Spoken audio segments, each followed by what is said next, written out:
Hi, and welcome to, I think this is our fourth Q&A that we've hosted for, maybe five, that Andy and I, your Las Vegas home specialist team, have hosted. And so we have Charlotte joining us today. And what are you curious about in our current real estate environment, Charlotte? I'm sorry, I had to move because I have a bird. And he's squawking. That's one of the fun things about Zoom meetings, isn't it? You get to see, I'm in my office, but Andy's in his home office, and you get to see people's animals and houses. Realtors love that. Or hear them. Let me close this door just in case he can hear me. What I'm curious about is, with people being wary about leaving their homes and, not wanting to get themselves out in public. If I need to sell my home because of a transfer or something like that, how do you list and show a home in this type of a situation? Well, that's a great question, and it really is possible. And you're right; people may just have the need, or they've already got plans in place that aren't being derailed by our shelter in place, and just need to move forward. And honestly, it's a seller's market right now. There are buyers out there looking for properties, and so it's, you can still get a loan. So really right now there's a lot of opportunity for people. And what we're doing is, if people don't want to see anybody in person, we can do the entire listing process like this in a Zoom meeting, and documents can be signed electronically. And then if the seller does not want anybody in their home at all, we ask them to take pictures for us and do a virtual tour and walk through it, a virtual open house, and then we mark it with those materials. And what we can do is say that you can make an offer on the house subject to inspection, and then once all of the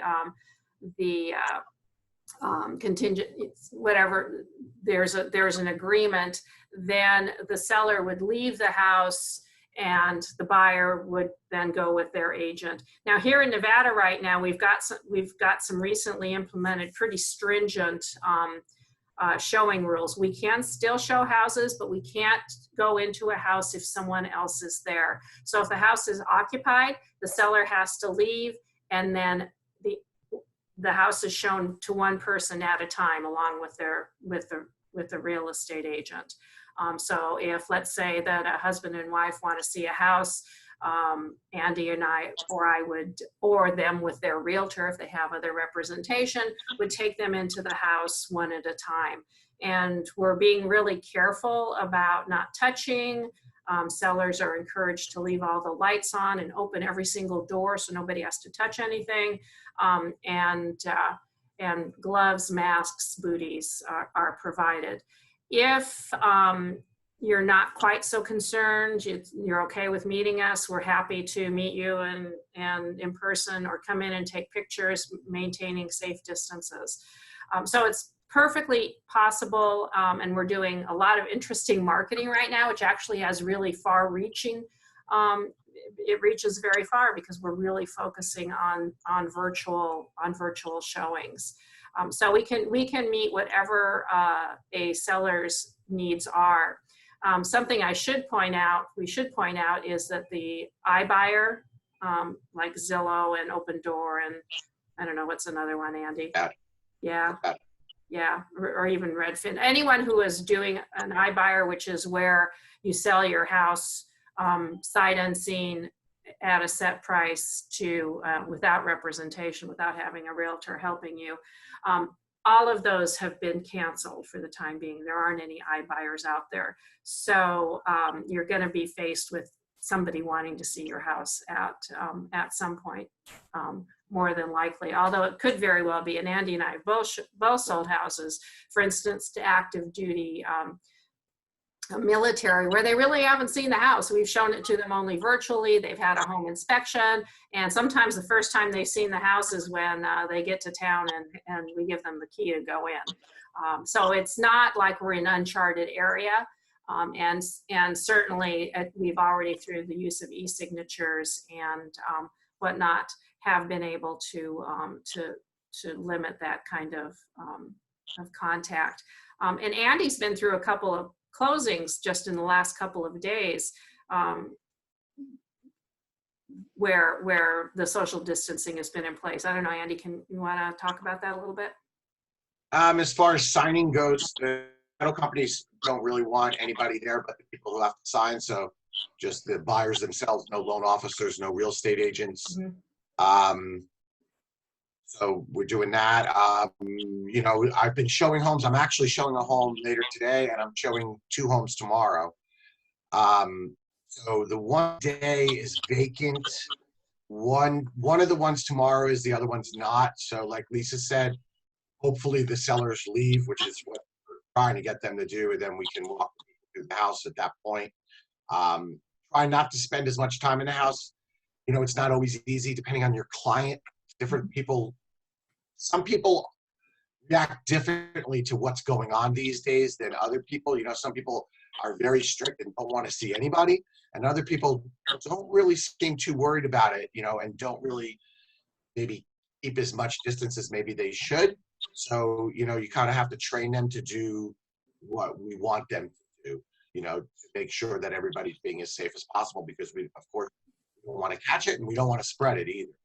Yeah. So it's important to stay on focus, make sure we're using hand sanitizer a lot and masks if needed, and just doing the best we can. But it's definitely possible to sell homes. I was just actually looking at the MLS, and in the last 7 days, 500 homes have closed here in the Vegas area, and we've had 657 new listings. Wow. That's great. I mean, that shows you that's activity right there. And it shows that your house is probably going to sell because inventory is so low, which is why we consider this a seller's market. A lot of people, Charlotte, are out there and they're taking advantage of it. You know, I have clients that were getting outbid a lot in that price point around 300, and the investors are kind of out of the game right now because they're kind of waiting to see what happens. And so it gives people who are looking to move into their house a much better chance. What if I want an open house? I mean, you know, that's a big thing. I want my house out there. I want people to see it. What are my options? Well, in our state, we're not allowed to do open houses. We can only do them virtually. So we can set up times that we can walk people through the house virtually, kind of like we're doing right now. But at least in this state, we're not allowed to hold regular open houses. Mm-hmm. But another thing that we can do is we can say we're going to be at the house during certain hours, and we can take one person through the house at a time. So that's also, you know, a possibility, a way of holding it open without with some control, as long being in compliance with the governor's directives. Okay. What about, now Andy had mentioned about virtual, like a virtual open house. I mean, let's say that, you know, I want to have under normal circumstances, I would say I'd like to have my house open this Saturday. And if you were to do a virtual open house, like Andy mentioned, how would that be done? Would that be done like on Zoom, or, you know, how would it be done, and how would you advertise? How would people know that my house has a virtual open house on this time? Our MLS is providing that announcement now. So when you go to look at a house on the MLS, it'll say virtual open house. And another fun way to do it would be to do Facebook Live, where you could announce that you're going to be showing a house on Facebook Live at a certain time. and do that. You could also, and what we're doing with our conversations here, we record them and then we put them up on our Facebook page, and then we do a watch party. And so we can do lots of announcements like that. And we're really set currently. When we send out an announcement about something, it's going out to better than I don't know, 8,000 people are getting announcements of what's going on, because we do have a really robust list of potential buyers and sellers. So we had already been staying in touch with people. Now we're doing it in a different way. So we can reach out to a lot of people. We can advertise it on Facebook. And Facebook is really, really the place to be advertising right now during this time, more than just about any other platform. Okay. So it sounds like it's sort of business as usual, but with a twist when it comes to listing my house and putting it on the market. Yeah, and in fact, because so many people are at home right now, guess what? They're looking at houses a lot, and it may probably more than normal. And so your house is going to actually be exposed even more to more people than it would have been like, last December. Well, that sounds not bad. Good. Good. And also, loans seem to be going well. We haven't been experiencing any trouble with appraisals at all. Professional photographers are still doing their thing. They just want nobody there except to let them in. Okay. That's great. And even if we put a lockbox on, the people could already be gone, and we can get a code to the photographer to let them in.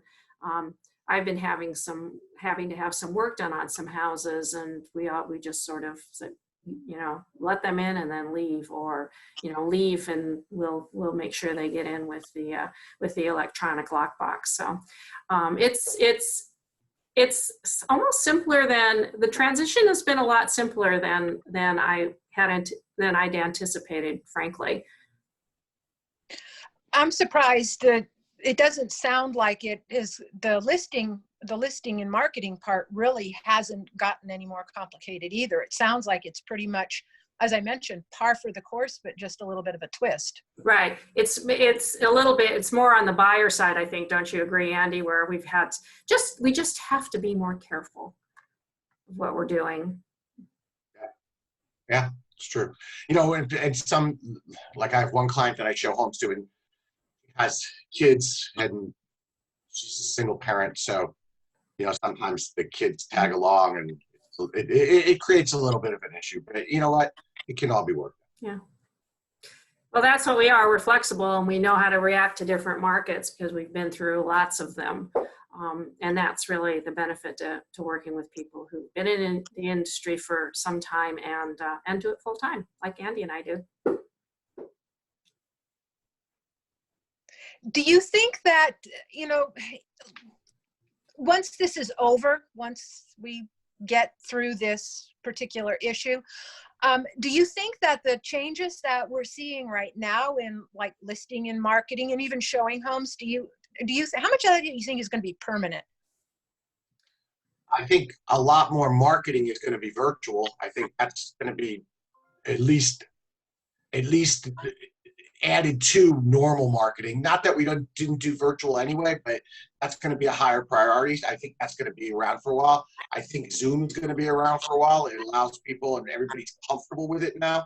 I mean, not that it wasn't around before, it was, but people are way more comfortable. Everybody's using it these days. Mm-hmm. So I think some of it lost, and some of it, as time goes on, will probably a little bit back off.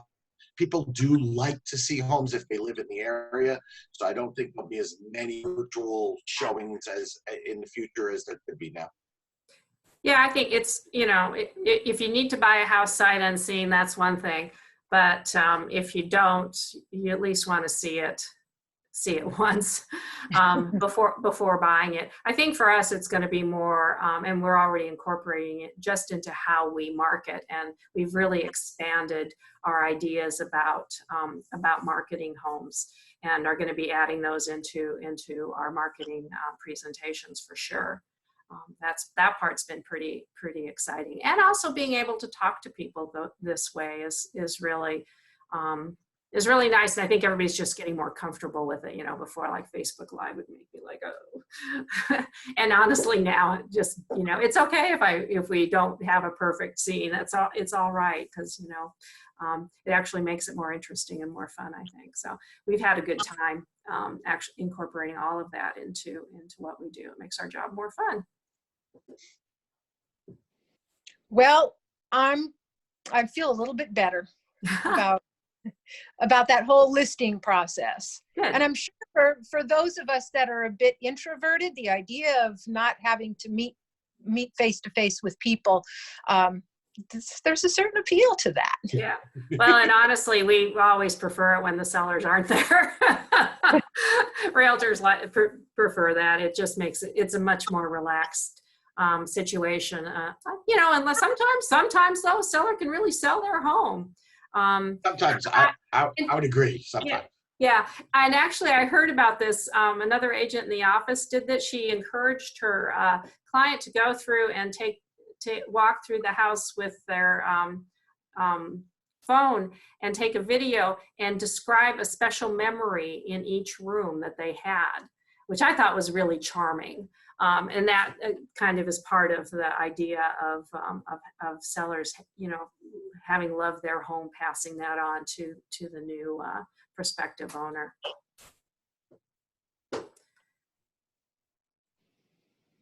Okay. Andy, do you have anything you wanna bring up? No, I think we're pretty good. Just the main message is real estate's still going on. And if you're looking to buy or sell, it's a different time. It's not a bad time on either side. It's just a different time, and there's different rules and there's different ways we have to do business. But it's certainly not a bad time. As you can see, things are going on. Like I said, I'm showing some homes. I did 2 deals in the last 2 days. And business is proceeding as usual. And we haven't seen a drop in home values.